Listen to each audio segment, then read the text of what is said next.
Chinese means origin. So it was a Chinese word. In addition to this, the word Yuan occurs in the I Ching, the Book of Changes, Book of Divination. In the I Ching, it means origins of the universe. So this was a powerful name he chose for his dynasty. But on the military front, there was a setback. At the banks of the Han River, his army came to the impregnable cities of Xiangyang and Fancheng. Beyond the great fortresses lay the Yangtze River and the heart of the Sung Empire. It took Kublai's forces more than 5 years to break this last bastion of Sung resistance. Then, as Kublai's troops crossed the Yangtze, more and more commanders switched to the Mongol side. In the Sung capital Hangzhou, the royal family were frantic. The Sung emperor at the time was only 4 years old. Affairs were handled by his aging mother, and in 1276, the Empress Dowager finally admitted defeat. The Sung leaders were taken as privileged prisoners to Kublai's court, but the 4-year-old emperor was spirited away. So Kublai sent his forces in pursuit.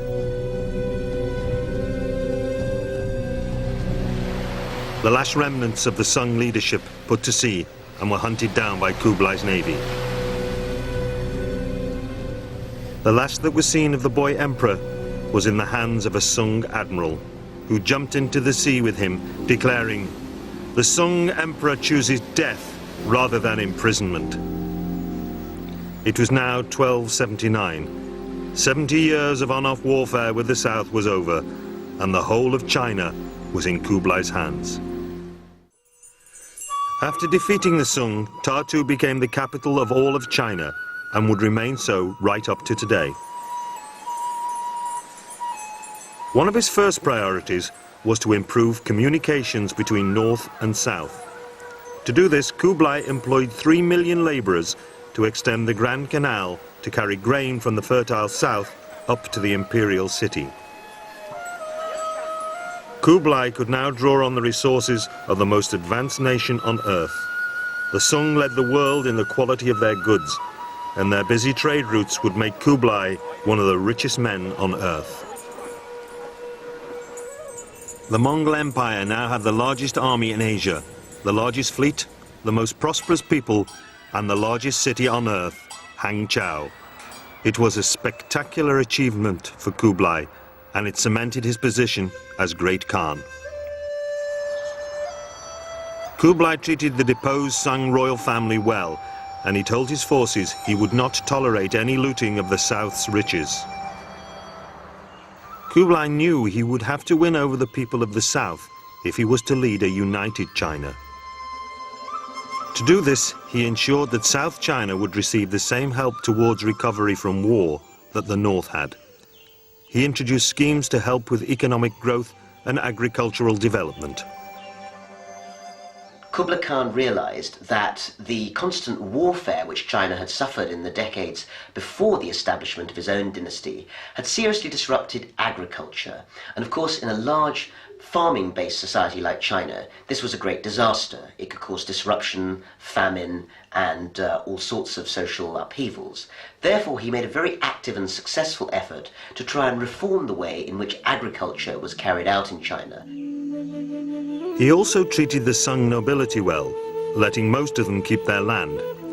Anyone who had surrendered was pardoned, and the different religious groups were treated well. In fact, in religious affairs, he was tolerant of different beliefs all through his reign. Buddhists, Taoists, and Muslims all had a place in his kingdom. He employed many Muslims in his court, and Muslims considered him sympathetic towards them. The same can be true of Buddhists. The Buddhists liked him, and the Buddhists considered him one of their own. And the Confucians had great respect for Kublai Khan. Kublai Khan made a point of having Confucians in his administration. Amongst his closest advisors, he had Confucians, and he encouraged the reading of Confucian classics and what have you. So the Confucians were very happy with Kublai Khan as well. So in many ways he was everything to all men. This was particularly true for merchants. Kublai improved their status and introduced measures to generate trade throughout the land. As a result, they turned his kingdom into a global center for trade and commerce.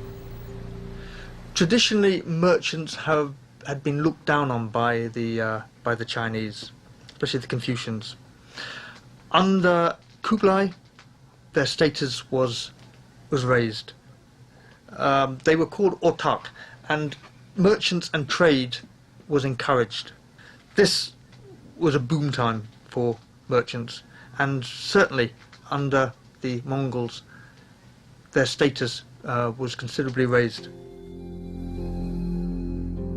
As the Mongol court became increasingly business-minded, it brought the whole of Asia an incredible period of prosperity. Traders from as far afield as Venice, Germany, Indonesia and Persia all came to take advantage of a great flowering of new ideas in art and technology. Kublai himself became a patron of the arts, and Chinese painting, ceramics and theatre flourished. It seemed Kublai the warrior had turned himself into a civilized, cultured ruler. He recognized that for stability to follow on from his successful conquest, he would have to be seen to be ruling justly. A just legal system in the Chinese style was the bedrock of the stable situation Kublai had in the north. So he implemented the same ideas in the newly won Sung lands. This came as a great surprise to the administration there, who found Kublai a wise leader who truly loved his subjects. As a leader, his attitude to the poor and the peasants and agriculture was perhaps unexpected. He was sympathetic to the peasants and the poor of his empire. It's often been said that the peasants suffered under Kublai Khan, that conditions were very harsh, were bad for them. Well, I think it's true to say that for peasants it made very little difference who controlled them. Conditions were hard, whoever was in control. But under Kublai, he at least seemed to be sympathetic to their plight. He made arrangements for them. For example, he had central stores of grain set up. So when there was drought or when there were shortages, he could avoid starvation. To encourage a sense of easy transition, Kublai made sure he ruled with a system that would be familiar to the Chinese. He organized a secretariat which was in charge of civilian issues and a privy council which dealt with military matters. Each part of the government had branches in the provinces to make sure the Khan's orders were carried out. But his implementation of so many Chinese laws and Confucian ideals of peace, order and harmony diluted the Mongol way of life to the point where his grandfather, Genghis, would no longer have recognized it. Kublai Khan is an intriguing figure because he's one of the rare figures in history who managed to, in effect, overcome his background and actually become a very different sort of person.